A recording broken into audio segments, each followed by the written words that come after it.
sun is shining, school is ending, people should be outside, but Bethesda has done its very best to keep them in, with its compelling new role-playing game, The Elder Scrolls V: Skyrim. The latest in a long line of RPGs from the studio, Skyrim is a tribute to all Bethesda have learned over the years, but still bears some of the minor flaws that diminish their previous efforts. Players wake to a mountainous wilderness of snow-capped peaks. Skyrim, the most northerly region of Bethesda's fictional continent of Tamriel, is in a state of civil war, in which the player, in the game's first few moments at least, has been caught up. What's more, after centuries without a peep, Skyrim's winged overlords, the dragons, have swept back onto the scene. Add to this the discovery that you are in fact Dragonborn, that is, born with the soul of a dragon, and you've got the general backdrop for your time in the world. Apart from that, it's up to you.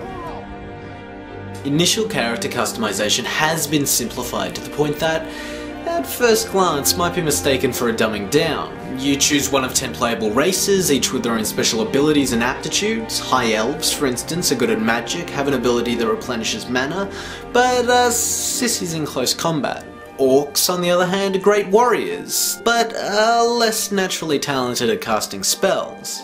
And beyond that, you pick a guardian stone, mage, warrior, or thief, among others, that gives you a handy bonus when advancing skills in the broad areas that they signify. The real differences between characters develop through practical experience. Most anything you do awards skill points to the related area. To become a more effective caster of spells, you cast spells. To learn to be a more deadly two-handed swordsman, you fight with two-handed swords. What results is a system of organic growth that does not simply make sense, but feels natural. And by allowing players to choose their speciality by experience, Bethesda keeps the player in the game, relieving them of the study of instruction manuals or flabbergasting menu systems. On top of that, there's a vast number of ways that you can customize your experience in terms of how you relate to the world. You can be a thief, pick locks, sneak and steal from the people of Skyrim. You can pledge allegiance to the Emperor and become a soldier in the Imperial Legion. Or you could become a rebel and pledge to rid the region of the Empire's presence. Or you could just forget the story, strip to speedos and kill everyone you meet. It's your choice to make, and there are many options up to choosing. What's present through all this is a combat system that is solid, if a little simple. The left and right mouse buttons are assigned to the left and right hand, and you click either to use the item equipped. This might mean slashing a sword, bracing a shield, or casting a spell. Tapping the mouse will perform a quick jab, while holding it a little longer allows for a more powerful strike. Players can also stun opponents by bashing them with a shield, or cast more powerful spells by equipping the same one in both hands.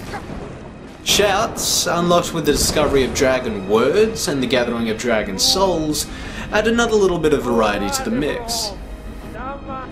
It works, it's functional, it's fine, but as in Bethesda's previous games, it can feel a little floaty. More like you're swinging at air than a 40-foot dragon. Other times it feels that there's simply too much swinging in the first place, a bit of a clicktastic flailing match to be honest. The main story, mentioned earlier, is a cut above Bethesda's previous efforts. It's told through voice acting that is solid, but which grows increasingly generic as the game wears on. But this is to be expected from a game of such great length. And much of that length is taken up by side quests, some more interesting than others. Though there are the usual fetch and kill quests, credit should be given for the more creative oddities. Take a moment to step off the beaten path and you might just find yourself hungover, far from home and needing to find out what happened the night before. Or you could be beamed into an ancient soulstone of a conjurer tormented into madness. Keeping solidly with tradition, Bethesda have accidentally included a considerable number of glitches. You may be launched into orbit, you might come across exploding flying wagons, and I don't know what that is, but it doesn't look like fun.